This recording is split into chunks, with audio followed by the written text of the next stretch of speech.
Hi, welcome to webinar number 1. Right here, we're going to talk about the introduction to government bidding. What you also want to do is below here, but below the 3 videos, the 3 webinars, including this one, are some PDFs that we've got for you available so you could download those. Okay, so let's get started. First of all, what is B2G? B2G is business to government. So you've got B2C, B2B, business to business, B2C is business to consumer, you've got business to government.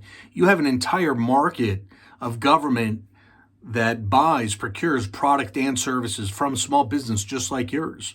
They buy everything from computers to services, construction, medical devices, translation services, leadership training, accounting services, janitorial, you name it. That goes by what's called a NAICS code, North American Industry Code. So your business has a NAICS code, a North American Industry Code, that the government buys off of.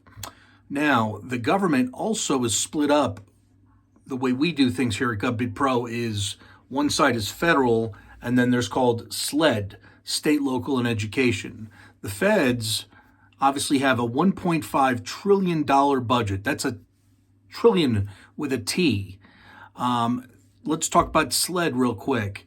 Airports, schools, police, the finance department, the DMV, those are your SLED departments, state, local, education. Now, registration is free. You have to register. We can help you with that. Registration is free on sam.gov, sam.gov. And there, what you're trying to get is called a CAGE code, C-A-G-E.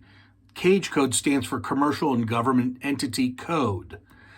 Then let's talk about the focus of today is going to be about open market bids only. We're not going to talk about GSA contracts, NASA SBIR programs, Seaport E, JETS, any of those programs. We're going to focus on open market. Okay, those other areas we're going to talk about those down the road.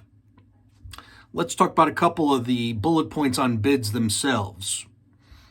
We've got 3 different kinds: RFI, RFQ, and RFP. RFI is request for information. RFQ is request for quote, self-explanatory. And RFP is request for proposal. What you also have is what's called an IDIQ, indefinite delivery, indefinite quantity. Again, all those acronyms are in the PDFs below that you can download free. What you want to do, and it's very important, this is very, very important, is with these government bids, you have a due date. That means the bid could be due next Friday.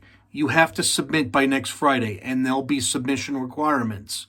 What you have to submit could include past performance, references, pricing, your resume, those type of things.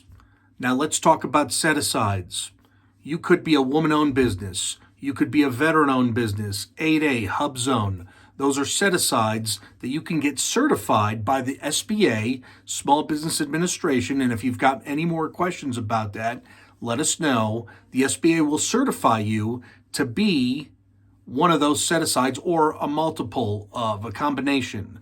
Those set-asides, woman-owned, veteran-owned, 8A, Hub Zone, those there are certain bids that are attached to those set-asides. So for example, you could have a bid for projector lamps that's only for woman-owned businesses. That means only woman-owned businesses can bid on the projector lamps.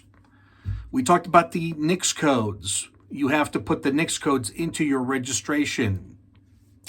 Another thing, make sure to send a complete package or it's going to be incomplete and it'll get thrown out and your bid is no good.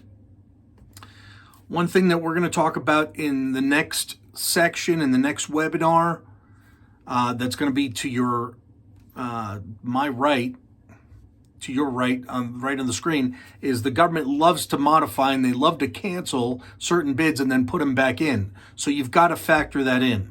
You've got to factor that in, that the bids are going to be modified. You've got to sign those amendments. Those are the PDFs at the bottom. That's part of our training that we show you through screen share how to navigate the websites and the bids.